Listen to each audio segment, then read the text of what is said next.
everyone. Lauren Cook, your Dean of College and Gap Year Advising. It's time for our last junior parent coffee of the 2021 school year. Such a bizarre year. Love to see all those mugs. And I'll just remind folks that we are recording. And as usual, I have just a couple of notes up top to share with all of you, and then we'll just open it up for questions, see what's on your mind. So first thing that I just wanted to name, I know that there are testing issues happening right now, and that a lot of folks have had their May SAT sittings canceled. If it hasn't happened yet, it may come for your child.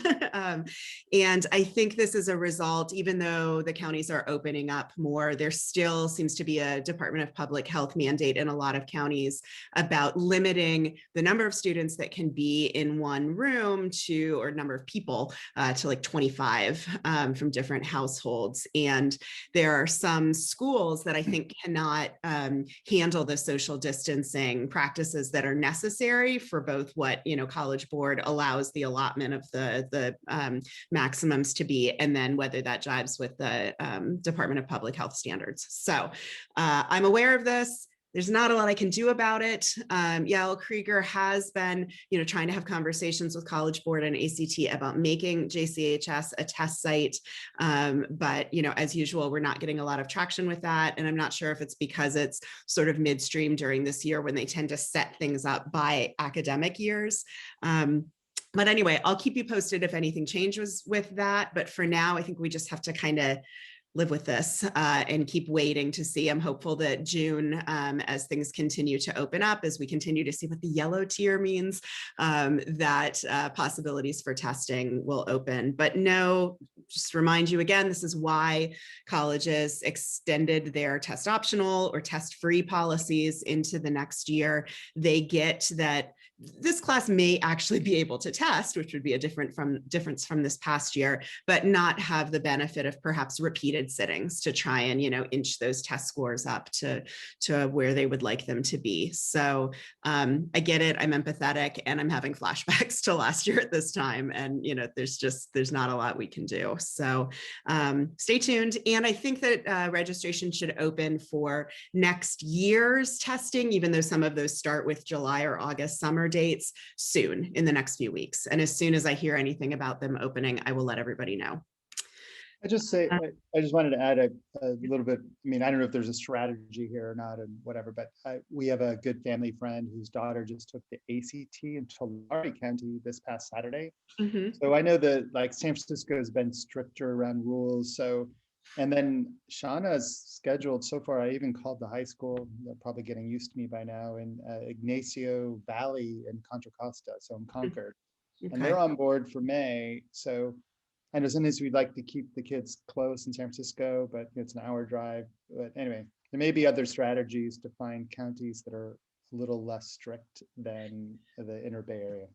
Yeah, and I will say that I'm seeing cancellations all over. I haven't from Contra Costa County yet, but like Berkeley High School is canceled, so Alameda County and other places have experienced some challenges. So we'll just have to see. I have heard that Sunday testing hasn't always been canceled, which kind of makes sense if that may be smaller groups of students, and that some smaller group testing for students with accommodations has not been canceled because, again, smaller numbers. So yeah, but thank you for that, Craig. We do have to keep searching. I really want to encourage folks, though, to not be feeling like you have to drive multi-hour or leave the state or whatever. It's just not, I don't think it's worth going to those extremes at this point, when I do think that there will be more opportunities later in 2021.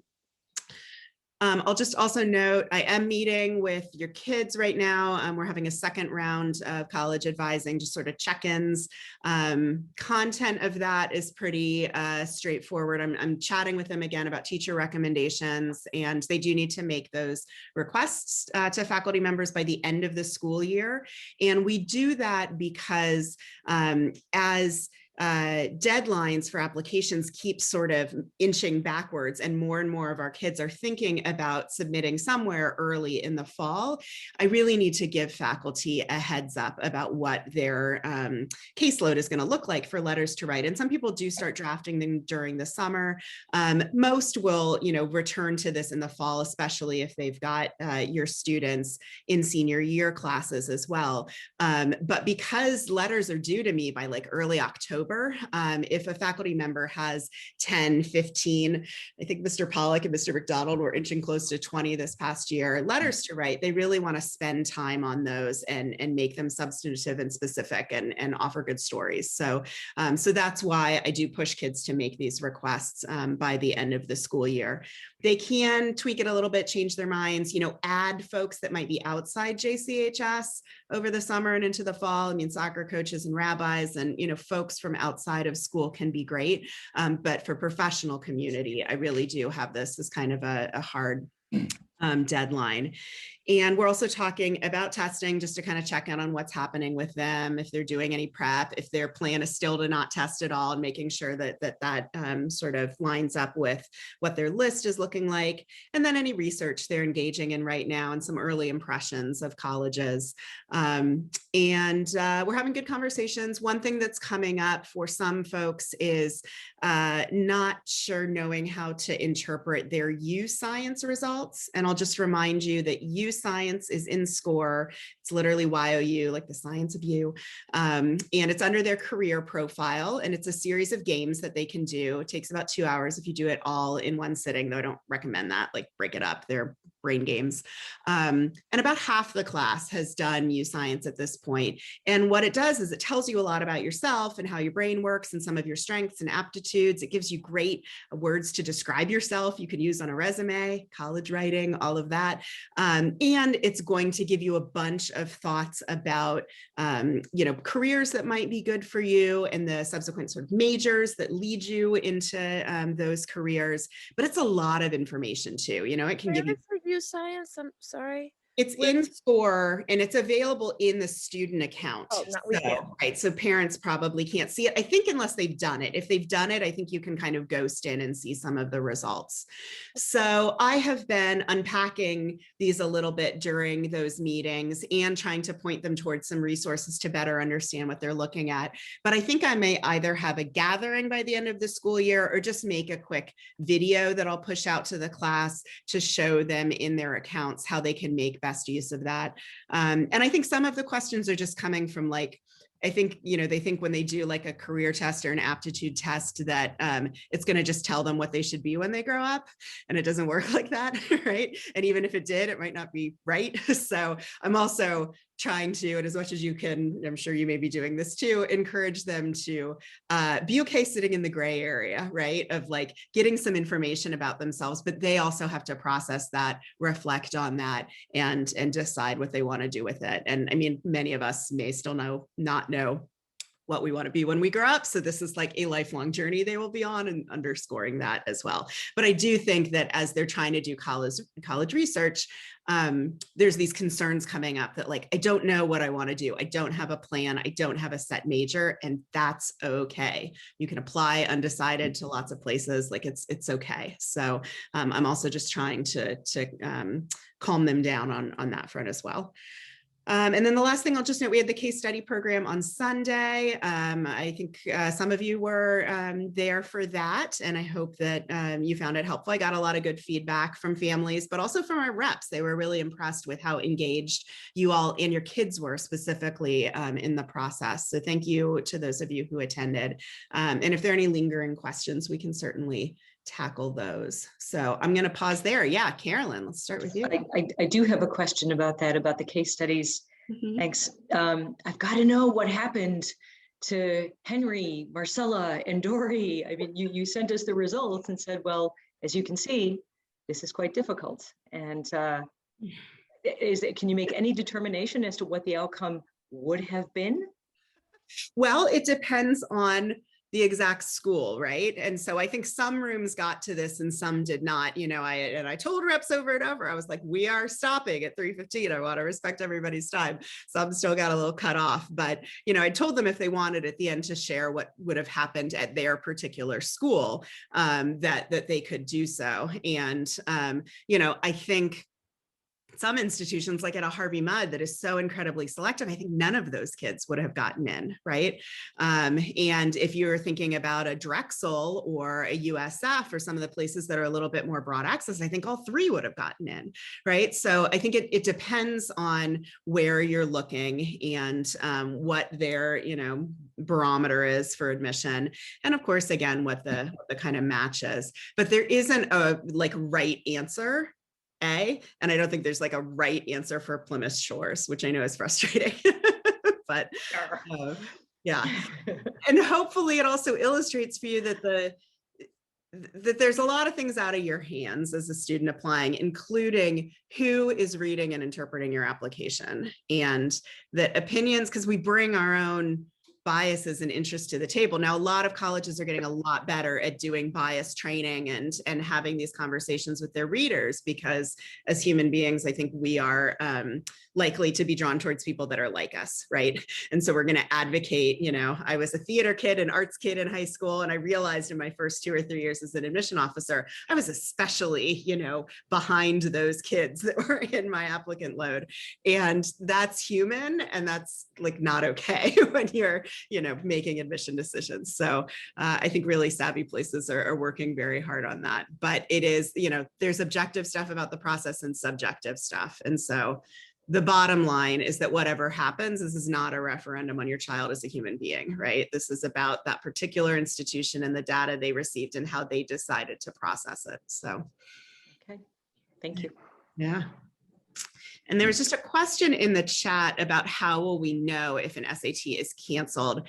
You should get an email from the test center. And that's what students have been receiving, is that something has been canceled. If there hasn't been an email to you, terrific. But I also would, in the day or two before the testing, if nothing, ever comes, still try and call that test center and confirm that it's open.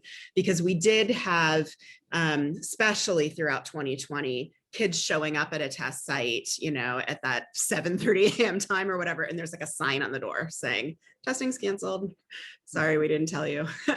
So I think that everybody's gotten better about the notice on that, because some of this was just, COVID confusion about trying to make sure the right hand knew what the left hand was doing and all the rest. But I would still just try and triple check, because nothing's worse than prepping and actually showing up and then finding out that, you're going to wait 6 weeks or whatever to take it. So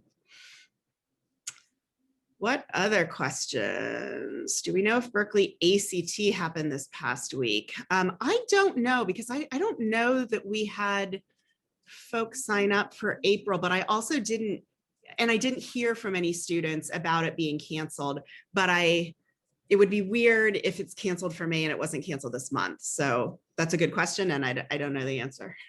So sorry, Lisa. What other questions? I actually wanted to ask, oh, you can go on. Oh, no, Go ahead, Beth. Go ahead. Well, no, go ahead, you go. No.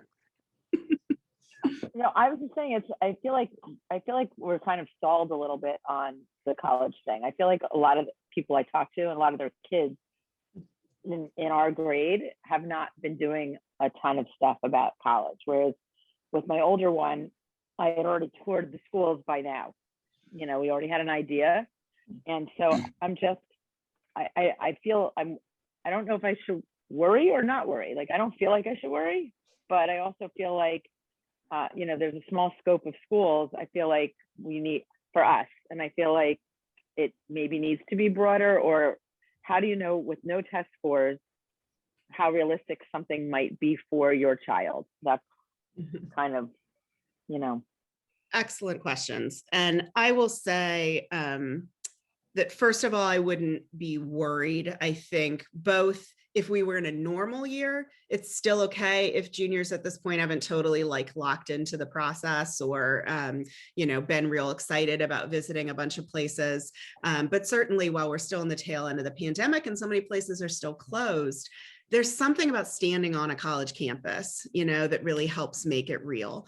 And I did see for a couple of kids, especially with the case study on Sunday, that made it real in a way, which was great. But there are markers typically along the way that help get them excited about the process. And another thing is, the peer, not pressure so much, but conversation. And now that, we are periodically back in school, I think that sort of pinballing off of each other around this will start happening more organically. But that's also been, they're in, silos to some degree. And the senior class is still experiencing that. They are still marveling at like, oh, you applied there? Oh, you got in there?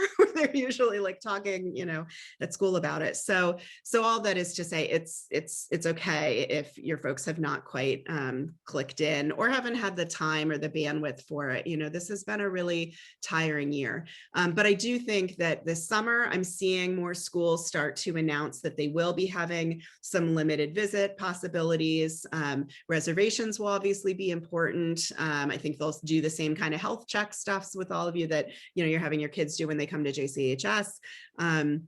And certainly by the fall. And if you haven't seen this already, I don't know if we've like fully unleashed the calendar for next year, but I think we're very close to doing that. If we haven't already, we've obviously been kind of waiting to see what's happening with COVID. But we're not in school a lot in September. I feel like we've got like 8 instruction days because the Hagim this year are just, middle of the week all the time. So, if you're very observant, you may not be traveling during that time, but it does open up some more opportunities to get on some college campuses for those who do want to think about making some visits then and not having it impact the academic schedule to make that happen. To your second point, Lisa, about how do you know what places to be looking at, we are probably 6 weeks out from me starting to put predictions on your kids' college list. So I spend a lot of June during that once I've gotten final grades from the year and can kind of see what that cumulative GPA is from freshman to junior year, because that's the one they put on all of their applications. And that's the data that we really work with as we see where kids are, admitted and denied and all the rest. And while their senior year grades count and often get pushed off to colleges, they don't change that cumulative GPA because they're year-long grades, right? So that doesn't reset until they graduate. So once we see where they're at in mid-June, and if they have a test score, although, I did this in a perfectly reasonable way, actually, now that I'm looking back on the data from last year, I had no test scores at this point for the class of 2020 last year. And in fact, for the balance of the process, about 75% of the class never had a test score. But there's other things. I mean, we're looking at curriculum too. We're looking at history with a college. I'm looking at leadership and involvement and, fit and all of those things. And it's still a guess on my part, right? I'm not always right, but, I do feel pretty confident in putting at least the category of likely, possible, and reach on each of those lists. And then I'm happy to unpack with you during the summer what that means, because some places are universal reaches. Ivies that are now down to like 4% admit rates pretty universally this year. Like, if someone told you there's a 96% chance it's going to rain outside, you wouldn't just confidently go out without an umbrella, right? So, but then there's other places that, and there's no technical term for this, but I tend to tell your kids, like, they're a little less reachy, for you, like some of the UCs, because they have to have 75% of their students be California residents, right? Nobody says that to Harvard. So there's some gray areas within those categories, but I will send those out in June. Sometimes that can inspire a little hysteria on the part of some kids, that Ms. Cook doesn't want me to get in anywhere. Everything's a reach. And that's not the message. The message is the gut check of, you have very high aspirations for yourself, and that's awesome. And I want you to be looking at these places and applying to them. And we need to have, some realistic choices here to make sure you have choices next April, right? So, so also know that that's coming in June, because there can be a little tail spinning from that. But it's important that we do it at that moment so that they can kind of let that settle, and maybe make a couple of adjustments to make their list a little bit more diverse. So, and conversely, I do have kids that end up with a lot of likelies and possibles. And I'm psyched about that. And you should be psyched about that too, because, likelies and possibles also mean it's more likely and possible for you to pay for it. Like there might be some merit aid and stuff that will come along. But sometimes, I'll feel like a student is undershooting a little bit, and that they should, really try for something a little bit more selective and see what happens. I'm not trying to push anybody's anxiety buttons, but, undermatching is also a thing. And so trying to find that sweet spot is important. So, Leah, I see you have your hand up, so I'm just gonna. Can you hear me? Yep. What's up? Okay. So I have two questions. The first is, I heard that not many JCHS students got into UCs this year, and I was wondering if that was true. And the second question has to do with cumulative GPA. So, and this of course is personal to my child, but he was a transfer student and he takes a class through UC Scout that doesn't get put into his GPA. Is it only the, I'm sure that the school will submit all of his grades, but in terms of when he puts on his application, my cumulative GPA is blank. Right. Can he incorporate everything, or is it only JCHS? Yeah, so I'll take that second question first. So he can recalculate his own GPA, and there's guidelines online about, how to do that, to bring in other classes. Also know that there are a lot of colleges that are going to recalculate his cumulative GPA based on all these various transcripts behind the scenes. They don't always tell us what they're doing. And some places just do that generally. They might strip out like arts classes or religious classes sometimes, and because they may or may not consider them core academic classes. So schools do lots of different things. Keep that in mind, that even what we send out for folks that have been with us for all 4 years may not be what the school's using internally. And certainly the UCs and CSUs recalculate your GPA. They're a little bit more transparent about that, but they only look at sophomore and junior year, for example, and they strip out pluses and minuses. So they're just looking at the letter grade. So all this is to say there's a great variety about how people calculate GPAs. I wouldn't worry too much about it for him, but if he does, I think the Common App asks him to report a cumulative GPA, and he can either put his JCHS cumulative GPA knowing that they're going to do other things to look at the other transcripts that have been submitted to them, or he can try and spend the time and recalculate it for himself. And even if that's an estimate, it's okay. They're not going to hold him to the data that's in that one box, if that makes sense. Yes. I will also just speak to the UC question. I'm actually pretty pleased with what happened with the UCs this year, given that, system-wide, they had a pretty good increase. I think system-wide, it was like 15 or 16% up in application numbers. And then at very specific, highly selective places like UCLA, they were up about 30% in applications. And when you're talking about a place that already was getting 110,000 applications and was the most applied to school in the country, when you add a 30% increase on top of that, I was thinking, this is going to be a bloodbath, right? I was pretty concerned. And we've generally, the past few years, done pretty well at a place like UCLA. And while we did not our admit rate was not as high as in past years. I think last year, a third of our applicants got into UCLA when their overall admit average was 12% for California residents. This year, it was more like the California resident. It jived with the rest of the state. I think we had like a 14% admit rate at UCLA this year. So yes, kids got in. We actually had, I think, increased numbers getting into Davis, to Santa Cruz, Santa Barbara this year. We saw about what I've seen in past years from San Diego. I don't think we had many applications to Irvine this year, and we may have only had one get in.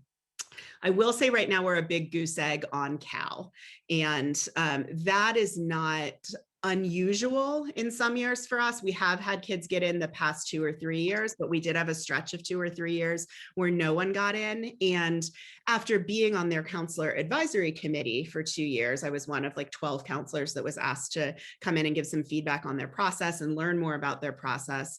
You know, I really learned how much they are awash in Bay Area applications. And so it is just harder when you're applying from their backyard to get into Berkeley. And they pointed out to me, as I said, well, UCLA, they were like, yes, you're not in UCLA's backyard. And so they are going to be leaning more into Bay Area applications. Like it made sense to them that we had a little bit more generosity from UCLA than we did from Berkeley. You can say whether or not this is fair, but it is what it is. So we do have some kids on the wait list there. I know that some schools have been moving to their wait list, which is kind of early in mid-April. I have not heard of UCs so far moving to their wait list, but it's a long spring. So we'll see, you know, how things sort of end up. But generally, I'm pretty pleased with what happened with the UCs for us, given all of the factors this year. So individual students are disappointed, of course, but I see the big picture, and I'm not having like big alarm over it. So, Thank you. yeah, no problem. I want to get back to Beth because I know she's trying to ask a question 2 or 3 times. I don't know if we passed it. Some of the questions, but I want to just see if you could, because you answered it with the UCs, but you last year was sort of a mishmash of a year with test optional and some children sending in their test scores and COVID. And I just want to see, and you're saying you were pleased with the UCs, I want to see what you have found in terms of applications with tests versus without. Did you find that there was, what was the data that you experienced given the situation, since we're moving into a version of that now?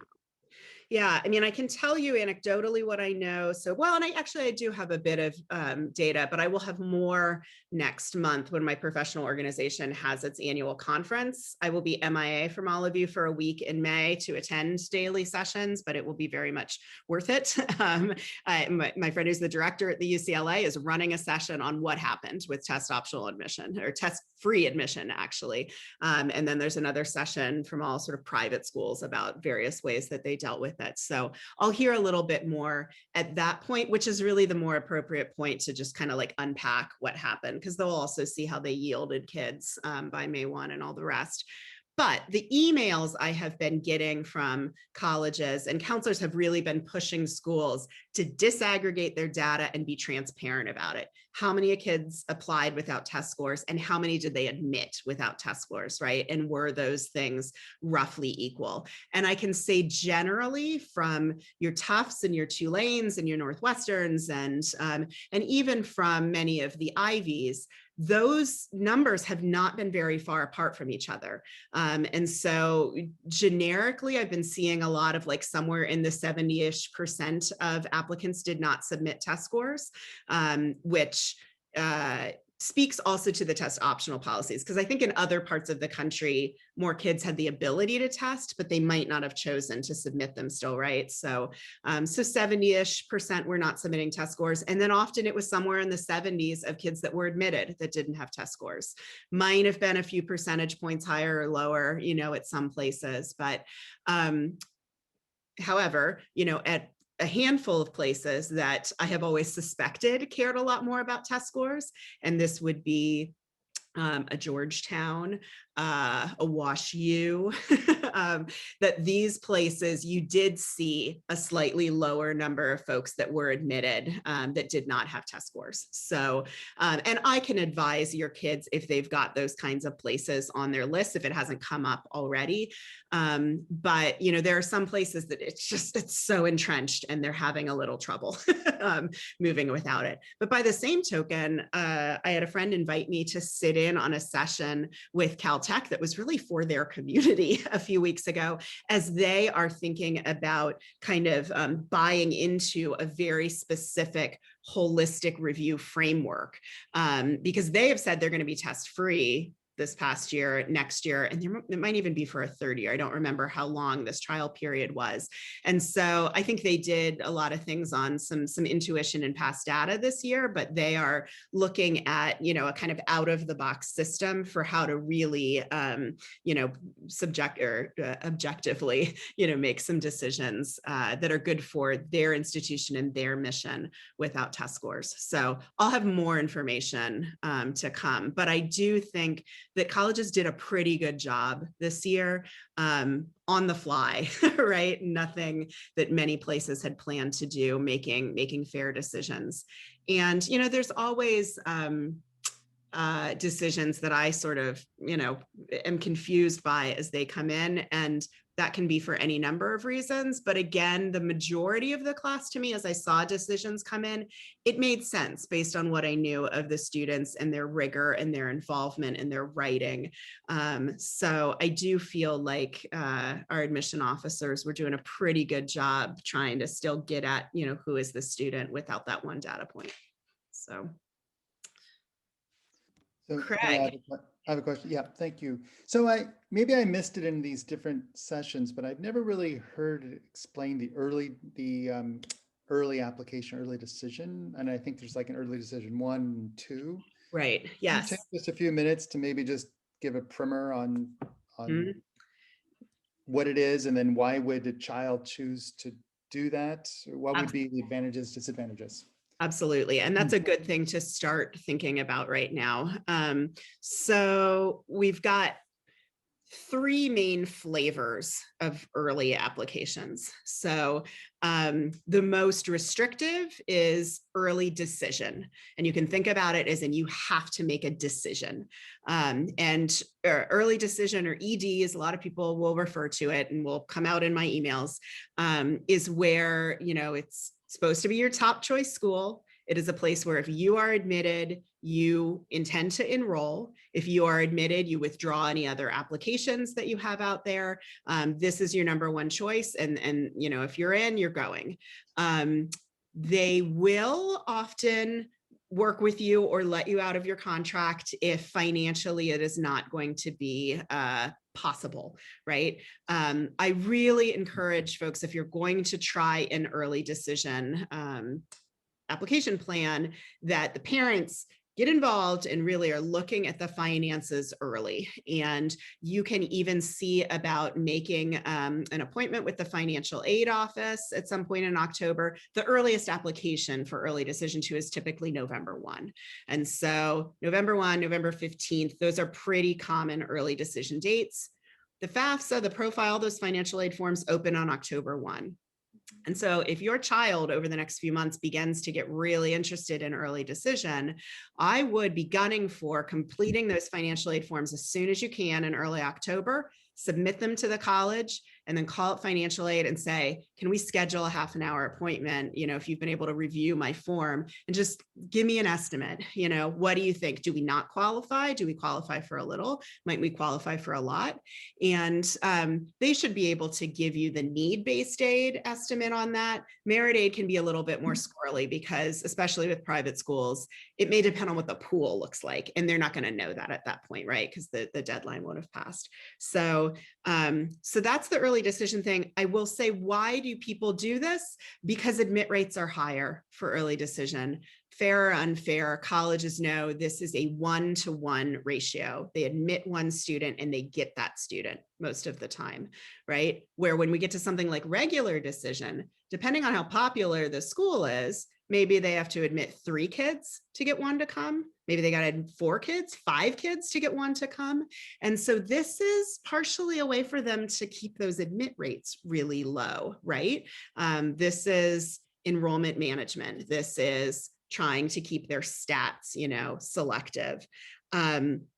And this early decision rounds are also where athletes are often encouraged, if they're being recruited by a school, to apply, because the coach wants to lock them in and know that, you know, this is the school they're going to compete for, rather than casting a wide net. And, you know, there might be other kids with kind of priorities in the early pools. I am also in the process of getting data about breaking out early decision admit rates from regular decision admit rates. And some colleges make it easier or harder to get that. And so there are some super sleuths in my profession amongst independent schools that build a, sort of a spreadsheet of what happened from the past year. I just got an update on it. About half of the schools on it have data filled in. So again, by the summer, I should have a better sense. But I've already seen, like, some places it might be 30% that got an early decision, and then their regular decision admit rate is 8%. Right. And so when you see their overall admit rate and it says it's 12% or whatever, you don't see the difference in those two. Now for kids, what's the benefit? I mean, this is something that I think benefits colleges a little bit more than kids, of course. But they do have their search done by winter break, and they can just say, I'm done with the college stress. And that can be a beautiful thing. But you can also have that benefit with early action too. So that's early decision. And yes, there are 2 rounds of it. There's typically, at some schools, there's typically not a difference between those 2 rounds, but if someone's really looking at super highly selective places, they might make themselves a very strategic plan of, like, my first choice, I'm applying to early decision on November 1. And if I don't get in, or if I get deferred, my second choice, I'm applying early decision 2 on January 1st. And this is, for the kids who are looking in the very rarefied air of the super highly selective places. Early action is non-binding. And I love early action, and not everybody offers it. Definitely not the uber highly selectives, but a lot of the schools that you kids may be looking at that are some likelies or possibles will probably have early action, which means you apply early again, often November 1st, November 15th. You find out by winter break if you're in, and they don't need to know if you're coming. You have until May 1st. You can just know that you're going to college, that you've got that admission offer in your back pocket. At some schools, there is some advantage still to showing that enthusiasm and applying early action. I would say, like, Tulane is an example of this. They have been doing early decision, early action, and regular. I love to push kids to apply, if you're looking at Tulane, to apply their early action, because you're still going to get a little of that, plus bonus points for getting your stuff in early, knowing them, doing that early action application, and you're not bound to them. And you can see what else, might happen. So most of the class in the last 2 years has applied somewhere early, and most of those are early actions. So Oregon has it, Michigan has it, a lot of, and so that's another reason why we do scurry with things like recommendations, so that I can have that all uploaded, and we're submitting things by the end of October. Because as you'll find out later on, like, I'm not a fan of, you don't wait till the deadline. You don't wait until the day before the deadline. Like, technology melts down, Common App has melted down, when millions of kids across the country are trying to hit submit on Halloween. So when we talk about November 1st, we're really talking about, like, November 20 or October 27th or 28th, or something that gives you a little cushion. Now, I did say there were 3. There's one last, and sorry, this is such a long answer to this question, but it's very important. You guys get all of this. There's one last permutation that, of course, a handful of Ivies have just created on their own, which they call restricted early action. So they're trying to have it both ways. Yeah, thank you, Beth. That is. And so basically, and this is, so like Yale does this. You can Google, there's probably 4 or 5 of them. Actually, one of them is Notre Dame that does this. But they say it's not binding. So you don't have to decide if you're going to go to Yale if you get in early, because I think they assume you're probably going to go to Yale if you get in early. But they do restrict you where else you can apply early. And they tell you can apply to public institutions, but you can't apply early to private institutions. They've made their own category, their own rules. But fine, if this is a place that your child is looking at early, those restricted early actions, again, have a slightly higher admit rate than the regular ones. It is very important that everyone is clear on how they're applying. And for those restricted things, the early decision, the student signs something, you all sign something, and I sign something. And by sign, I mean you click some boxes now online, saying that we all understand what we're doing here, right? And so if we have a student that doesn't withdraw applications other places after being admitted, or, and hasn't responded to that early decision school to say, I can't pay for it, decline, if there's any shenanigans, I'm going to be all over all of you because, you know, it's JCHS's reputation that's out there. It's mine. And of course, you know, teaching your child about integrity and all the rest. So we want to be clear about, you know, what we're doing, and know that colleges share these lists. Okay, so, you know, places that admit kids early decision, they might send that list to their competitors. And if you know, if none of us have sort of sniffed out that there's an issue going on, but, you know, 2 applications were submitted and approved and all of that, both of those acceptances could be revoked by those institutions. And then your child's up a creek. So we don't want that to happen. So anyway, as with all things in this process, honesty, integrity, all of that, very important. So sorry, that was such an exhaustive answer, but let me just check. Just one little quick add on to that. I'm just, you know, you mentioned the acceptance rates are different for the early decision, early action, so forth. Are the kids who are applying to those schools theoretically have a better chance if they apply early? Sorry, like a kid who with really high test scores and GPA and so forth and other sorts of attributes, are those the kids that are applying early decision because they have a better chance? You know what I'm saying? So there could be. I think the pools A can bias. really be a mix. I think you can get those. I think it still is a highly selective place with a highly selective pool looking at it. And so, yes, you can have some of the finest kids that you're going up against in those early rounds, especially if they've decided like, this is my number one choice and this is my best shot at it. You also can have kids in those pools that are like, well, this is my best shot when I'm a little off profile, right? And so there are always kids that are reaching too high with that, but figure this is my best strategic option if it was ever going to happen. And, you know, sometimes, as I mentioned, you know, you might have athletes or other students with priorities in that pool. Let's go back to the December where I talked about hooks and priorities. You might also have legacy students in there, right? Like, you know, they've been encouraged by the development office. If your parent went to this school, you know, you've already got a little plus mark, but it's only going to get stronger if you apply early decision, right? So it's still not always like a level playing field, right? But yeah, so. Thanks. No problem. Naomi, I saw you had your hand up for a while.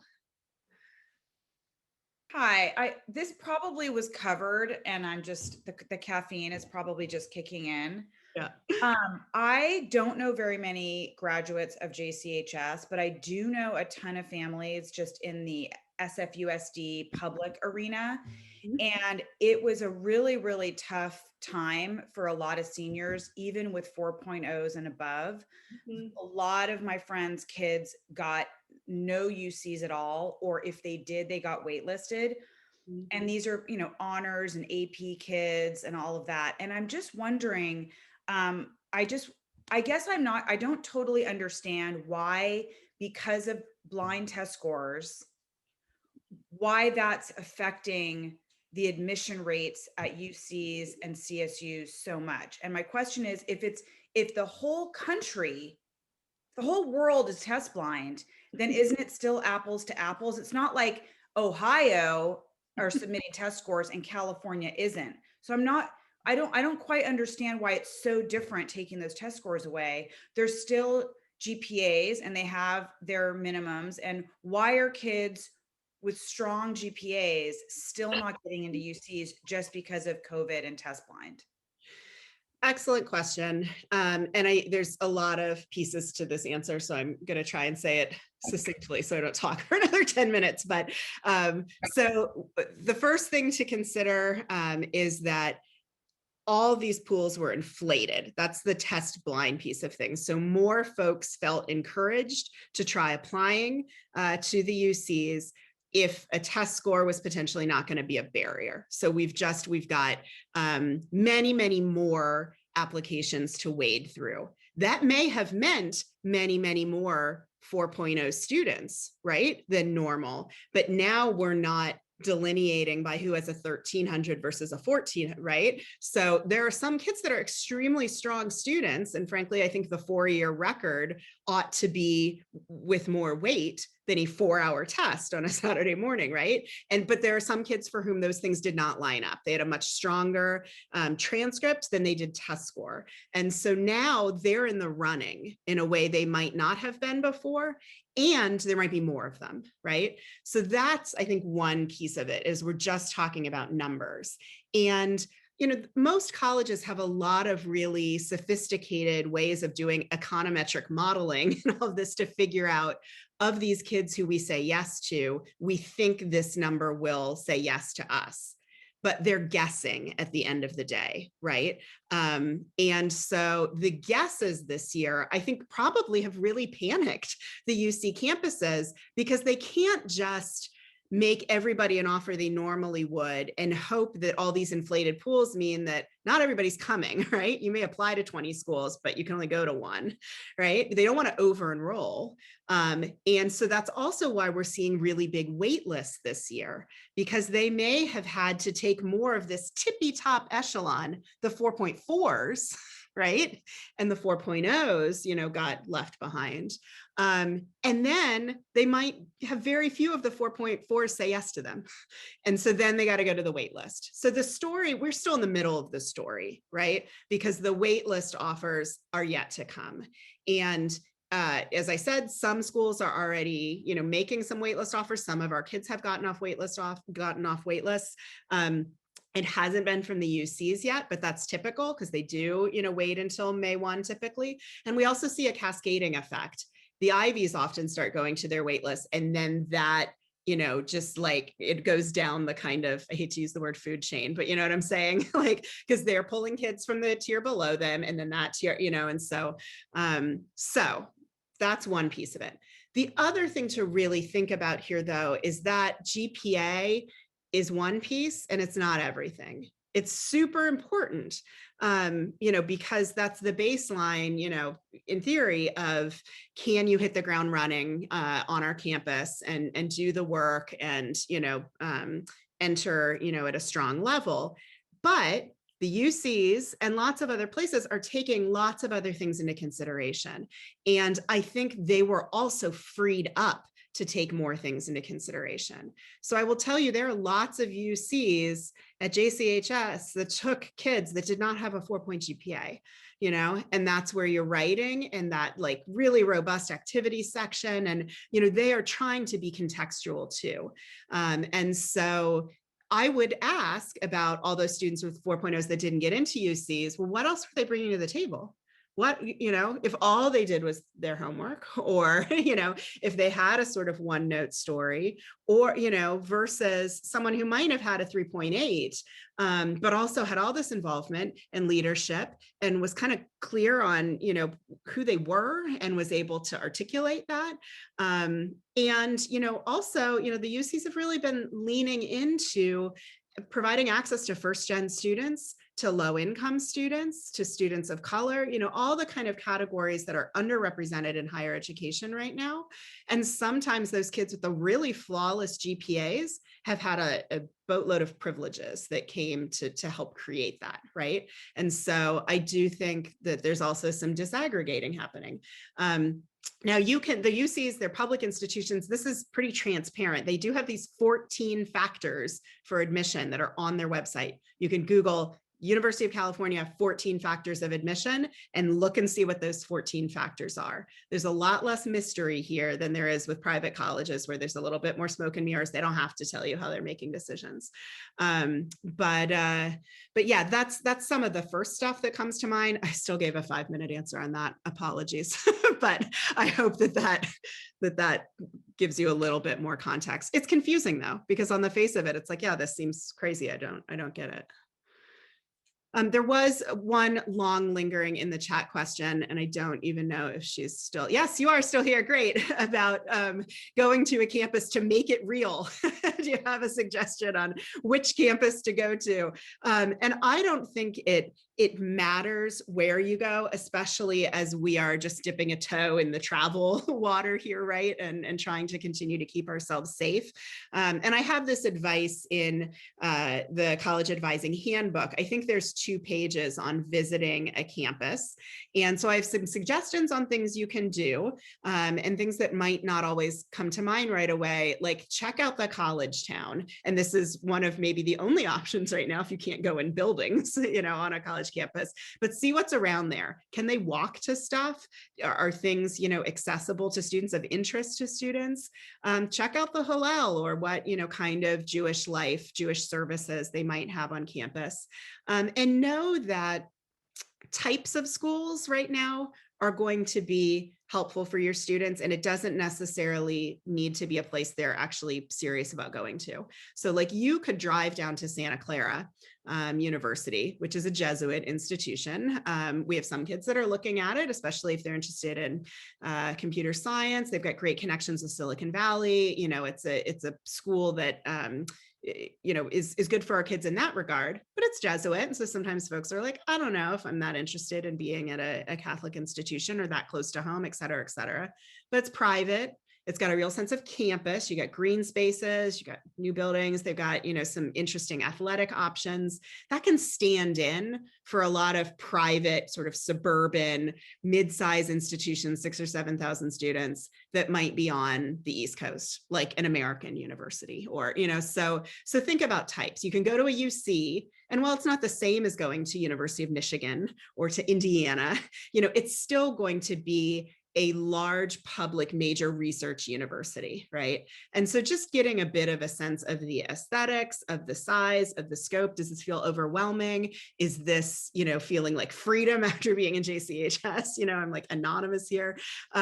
So I would hit some types as your first thought. And then, as folks feel more comfortable, if you want to make road trips to various places, if you want to get on a plane, go for it. I would just, really check out the COVID policies in advance. Some places are opening, some are on the other extreme of like, please don't come here. But anywhere you go, you want to be masked up, you want to be respectful. And we do have, JCHS students on a lot of campuses, not all of them, but a lot of them that your kids might be looking at. And I know some seniors have really just gone for it because they haven't seen any of these places, and gotten on some planes, gone to places, and met up with a JCHS student outdoors to just get a kind of walking narrative of what the school is like. So I'm here to help with those connections too, if you would like that. And I wouldn't be afraid to go places during the summer. A lot of campuses feel pretty empty right now. There's always this concern that they're empty in the summer, but in COVID times, it sort of feels like tomato. And again, thinking about some visits in the fall. And certainly you don't have to see everything in order to apply to it. Visits in April are often the most cost-effective of senior year, because you're in, right? And they're rolling out the red carpet for you. And presumably by April of 2022, life is clicking as normal, and you're able to get that full admitted student experience. So yeah, that's some of my visit stuff, but check out the handbook because I just give a little bit more detail and things to think about. And typically your kids are going to need to see 4 or 5 places before they really start to have opinions. Everything's going to look great, or they'll be ambivalent, for a couple of them. But once you've got a couple under your belt, then there's I didn't realize how special that was at school number 2, or, how that pile of beer cans, which I've seen on so many college campuses, was really unusual in a bad way for school. And maybe that, so they start to collect experience and start feeling like, oh, I really liked that particular thing. Or this thing I thought was unique is actually everywhere. So, all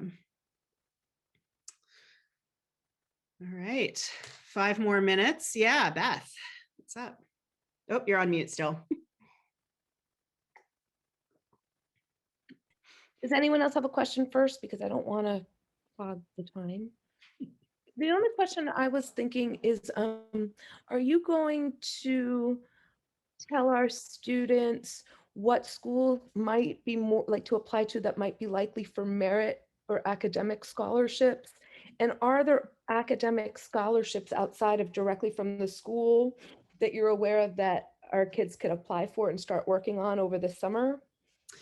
Good questions.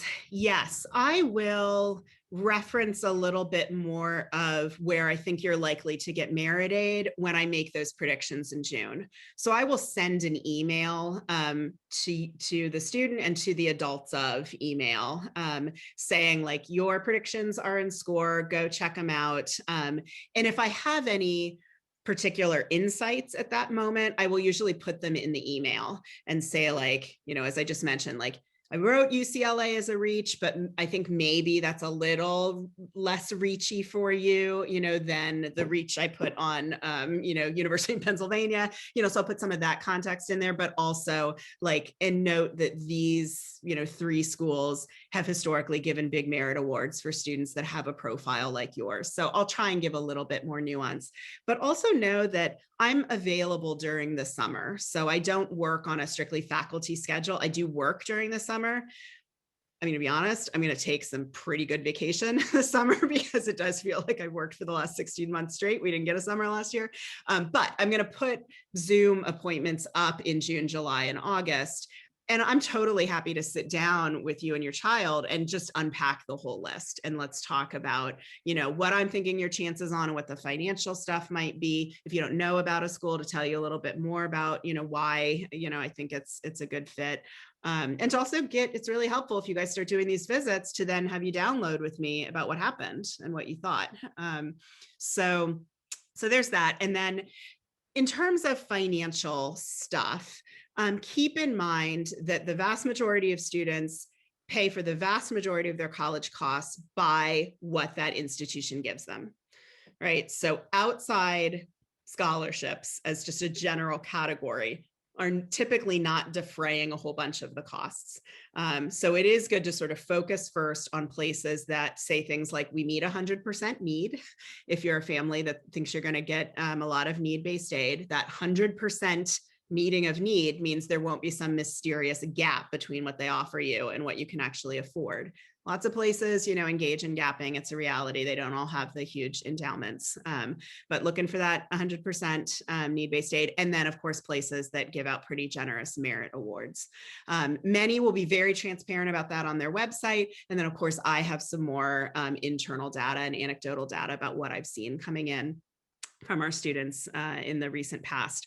But for other types of awards, I think some of the largest ones our students have received are Jewish community awards. So Federation offers scholarships, and JFCS has a couple of sizable awards. And while they are open to all Jewish students, obviously that's a smaller subset than like the Coca-Cola Foundation, which is just open to anyone.